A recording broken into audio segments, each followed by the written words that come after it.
Welcome back to Next Act Ninjas, the #1 podcast for becoming a master of your health and wealth longevity. I'm your host, Rachael Van Pelt, a retired health span scientist turned realtor and coach. Today, I want to dive into why we age, how we age, and what, if anything, we can do to slow the aging process. Because do you ever wonder why your body keeps changing without your consent?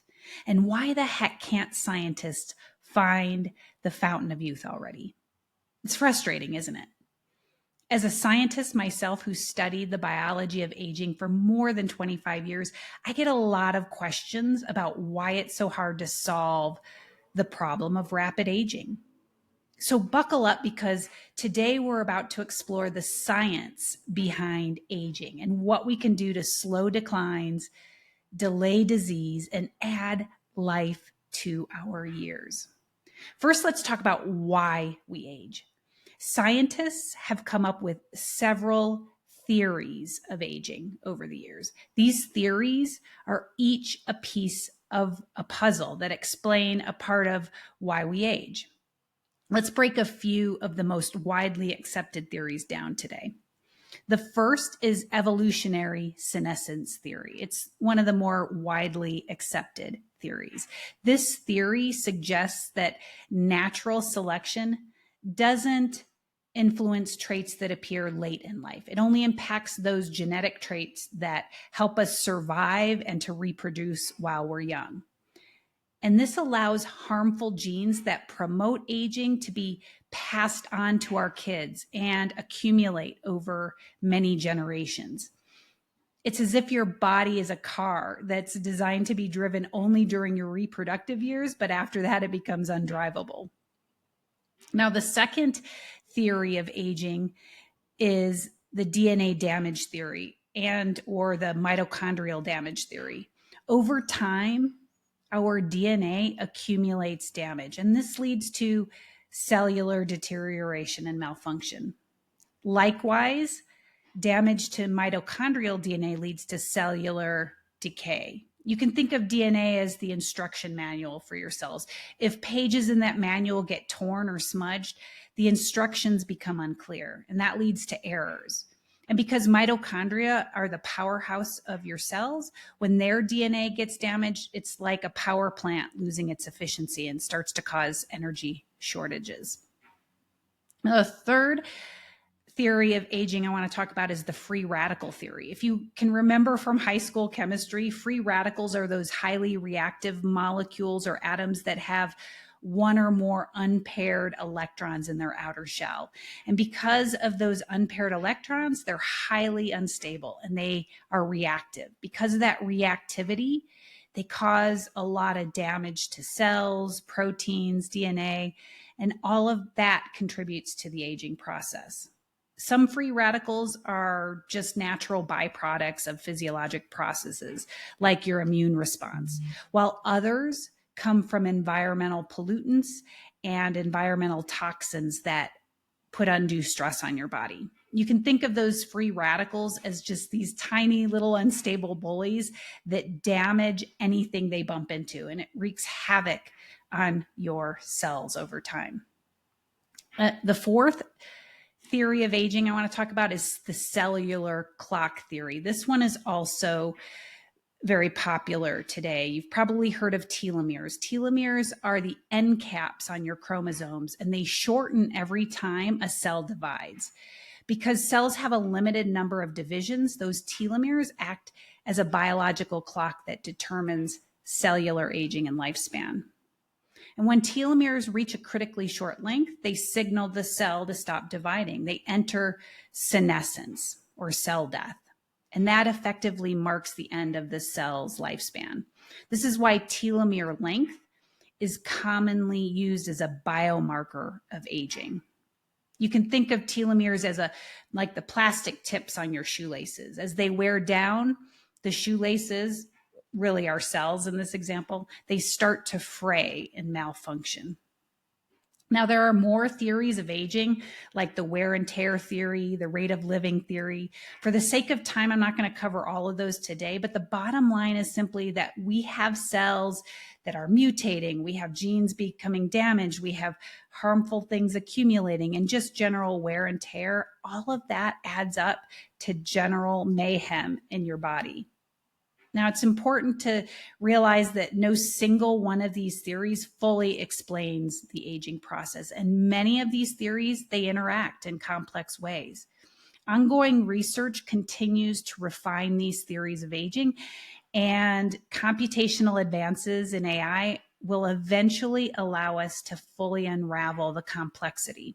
Maybe one day we'll even find a unifying theory that ties them all together in a useful way. But in the meantime, even if we can't say precisely why we age, we can explore how our bodies age. Scientists have identified 12 hallmarks of aging. What do I mean by hallmark?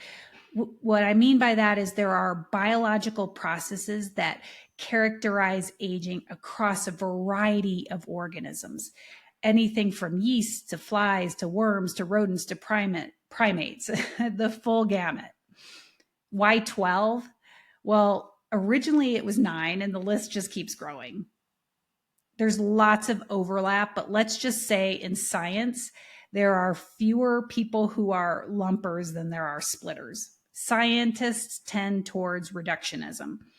Nevertheless, I do think these 12 hallmarks do a good job of encompassing the many biological mechanisms of aging that we have to contend with if we ever hope to solve the problem of aging. You're going to recognize some of these mechanisms as being key components of the theories of aging that we just talked about. Now, the first hallmark is genomic instability.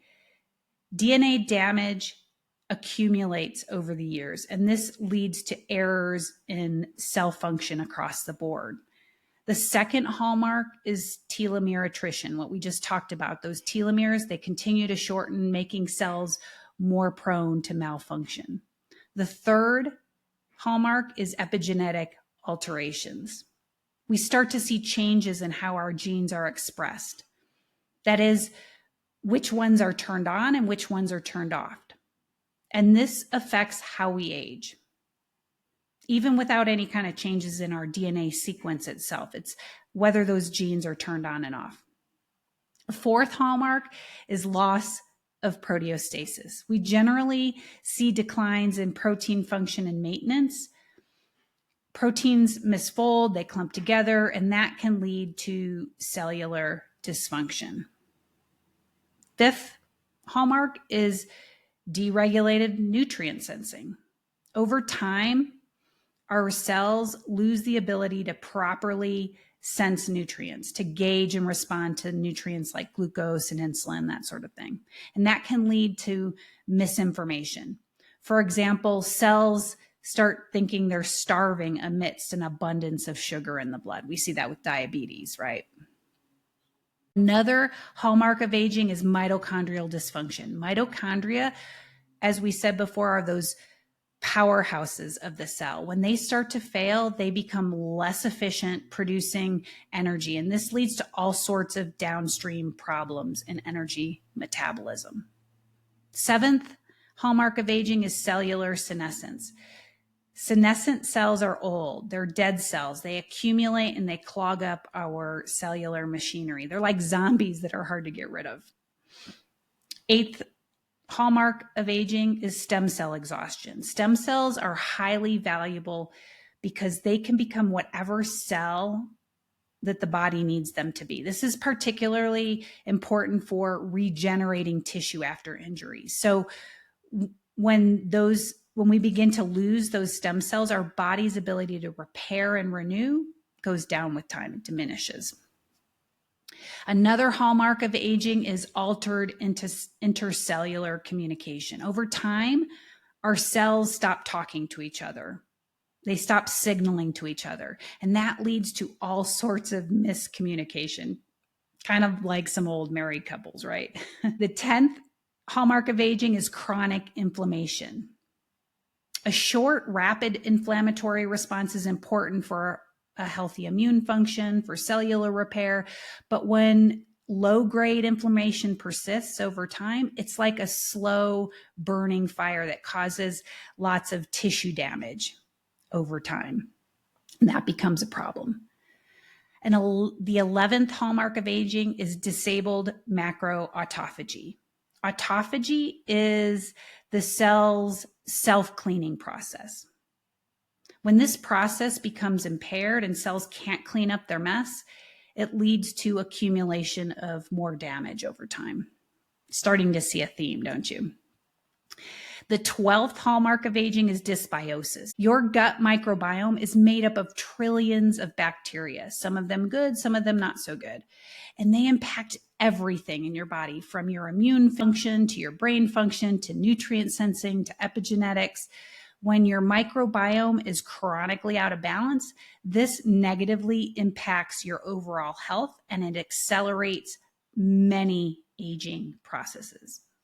In short, there's just a lot of biological mechanisms of aging. And because there are many overlapping biological pathways, there's many redundancies in our body, many counterbalancing actions, these 12 hallmarks, they're hard to untangle.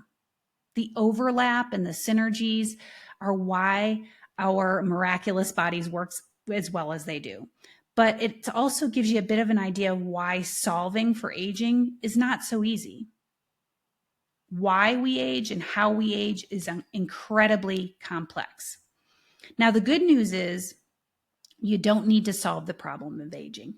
You can leave that to scientists to unravel. I have no doubt that AI is going to accelerate scientific progress in each of these areas separately and as a whole. The likelihood that we reach longevity escape velocity gets more and more real every day. But I do want you to have a feel for the underlying biology of aging, because it is these underlying mechanisms that drive all age-related disease. That includes cancer, cardiovascular disease, heart disease, stroke, diabetes, neurodegenerative disease, dementia. Once you fully comprehend this, then it becomes obvious that the current medical approach is dealing with things far too little, too late. It becomes a game of whack-a-mole, doesn't it? And we just try to knock each of those diseases down over time. Treating disease after the fact is being reactive rather than proactive. Age-related diseases are all downstream of the real problem. Even so-called disease prevention is what I would call secondary prevention. Catching someone with prediabetes and trying to keep them from converting to full-blown diabetes, that's great, right? But it's not going to slow the aging process. It's just reacting to one of the many symptoms of aging that's been percolating for decades. On the other hand, if we can address the root cause of cellular aging that underlie those so-called age-related diseases, now we're getting somewhere. Now we can truly move towards primary prevention. In other words, by slowing cellular aging, we can circumvent most age-related diseases altogether. Now, how might we do that? I want to explore a few of the exciting pharmacotherapy treatments that we think might help slow down aging at the cellular level. But first, before we dig in, I do want to point out that most of these therapies I'm going to cover today are in the infancy phase. They're still in what we call preclinical trials, meaning they have only been tested in animal models so far. Clinical trials in humans have yet to be started. Or if they've been started, they're just in that safety and efficacy stage of study. That being said, let's talk about a few that you have probably already seen pop up on the internet. In fact, many are already being marketed as the latest and greatest anti-aging elixir, despite lack of data in humans. The first real promising pharmacotherapy intervention that's being tested are NAD+ boosters. NAD is short for nicotinamide adenine dinucleotide. It's a mouthful, isn't it? But cellular NAD plus is an essential metabolite and co-substrate for a number of metabolic reactions, and it declines with aging. So by boosting NAD plus, we think we might be able to improve a bunch of the hallmarks of aging that we just talked about, including genomic stability, mitochondrial function, intercellular communication. Animal studies have shown promising results for extending lifespan and for brain health, but human studies are still limited. You may see products on the market already like NMN that can boost NAD+, but really there's little evidence so far in humans that it has much, if any, effect on many biomarkers of aging that we track. But stay tuned. The animal studies have been remarkable. Metformin, that's another pharmacotherapy treatment that's being studied intensively right now. Metformin is an insulin sensitizing drug that's used to treat diabetes, and it works through the AMPK pathway. This pathway is intimately involved in many aspects of cellular metabolism and autophagy. Cellular AMPK activity, it generally declines with aging across the board, and studies in animals suggest that AMPK can impact longevity. That's why there's currently a large clinical trial underway called the TAME trial. You may have heard of it. It's testing whether metformin can be given to healthy, non-diabetic older adults to slow cellular aging. But we're not going to know the results of those studies for a while yet, so don't run out and ask your doctor for metformin just yet. Another class of drugs that's being studied intensively is senolytics. They're drugs that eliminate those senescent cells we talked about, the dead cells that are no longer able to divide. They clog up the machinery, right? There's a lot of evidence in animal models that eliminating those senescent cells may improve health span, improve cardiovascular fitness, a number of things. The initial studies, they've shown a lot of promise in reducing inflammation in patients as well, human patients who have lung disease, kidney disease. But there have been no long-term studies just yet, no clinical trials in otherwise healthy individuals. So the jury's out on that one yet.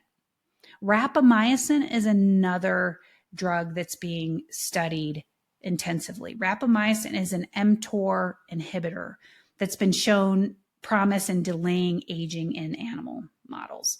mTOR is a protein kinase. It's involved in various aspects of cell function, metabolism, protein synthesis, and researchers are investigating the effects of rapamycin on a variety of biomarkers of aging in humans, including epigenetic markers, cellular senescent markers, inflammation, proteostasis, mitochondrial function, all of the hallmarks that we've just been talking about.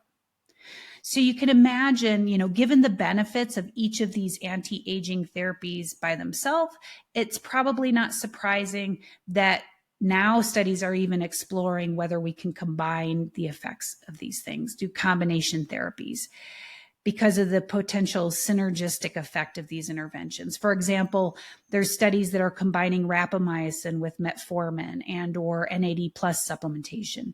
But these kinds of cocktails are still very much in the experimental phase. So again, don't expect your doctor to prescribe them to you anytime soon. Now, there are other emerging technologies that are still in the experimental stage of testing and that are showing promise in animal models. They include things like growth hormone signaling inhibition, gene therapy, cellular reprogramming. You may have heard chatter about these on the internet, but they're, again, not ready for prime time.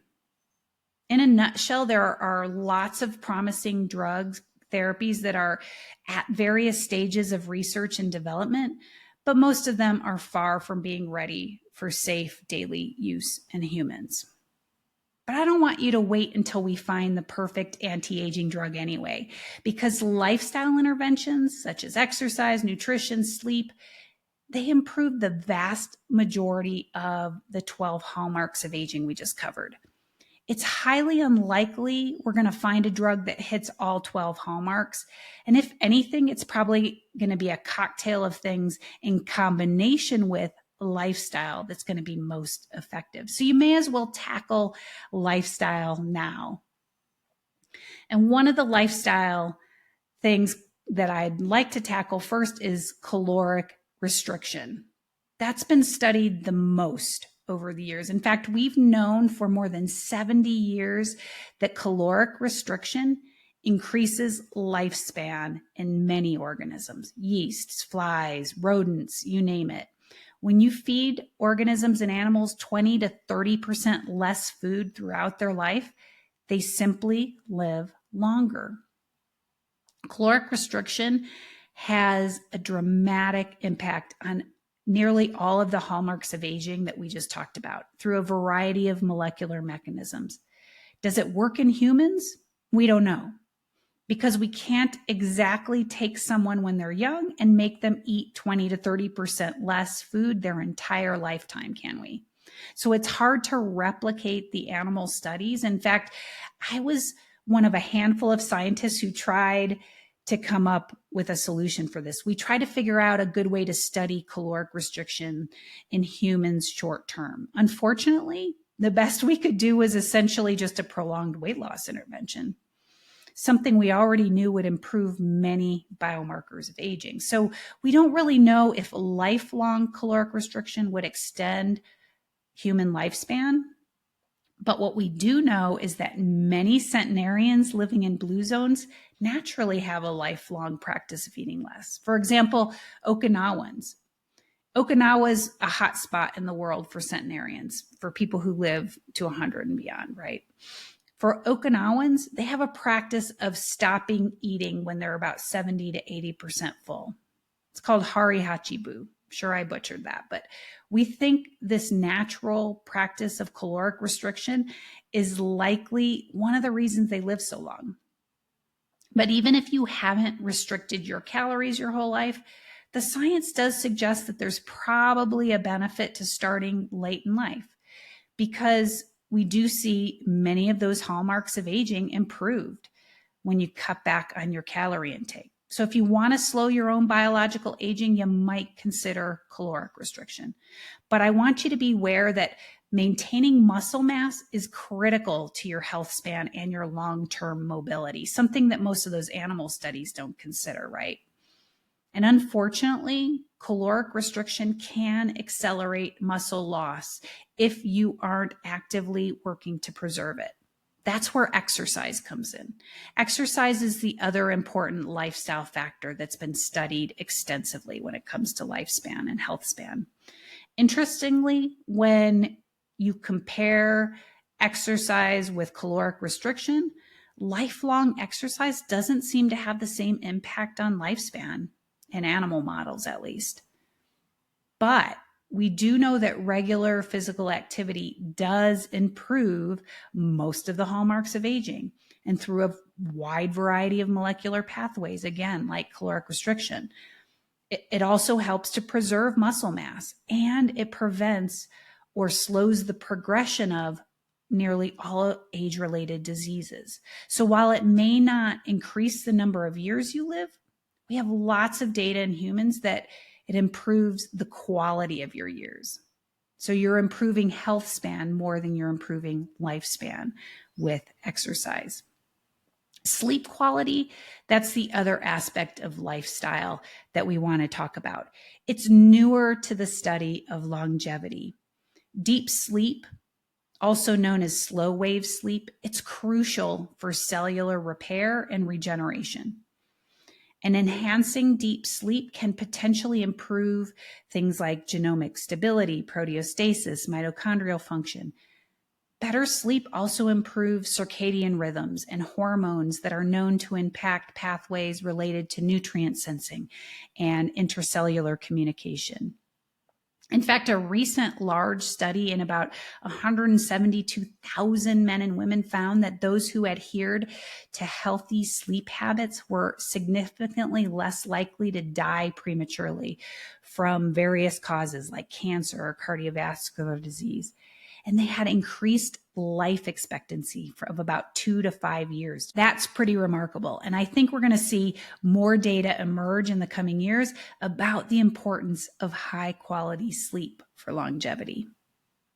The bottom line is chronological aging may be inevitable, but biological aging is not. It's modifiable. We may not have discovered the fountain of youth just yet, but the more you understand why we age and how we age, the more power you have. The scientific advances are coming, but don't fall for the snake oil sales pitch just yet. Focus on healthy lifestyle changes for now because we know they work. They're low risk. Then when the good science emerges for a specific pharmacotherapy, it's going to just be icing on the cake, won't it? Is it going to happen in our lifetime? I don't know, but I think so. Current advances in AI are poised to massively disrupt aging research. There may be too much complexity for traditional scientific methods to tease apart, but I believe that the sophistication of algorithms and the incredibly powerful compute are going to allow us to detect patterns in the data we never would have imagined. Stay tuned. It's going to be a wild ride. Thanks for joining me today on Next Act Ninjas. Remember to stay curious, stay active, and stay young at heart. If you enjoyed this episode, please be sure to share, like, and subscribe. Leave a review as well. In the meantime, live well, love more, age less, my friends.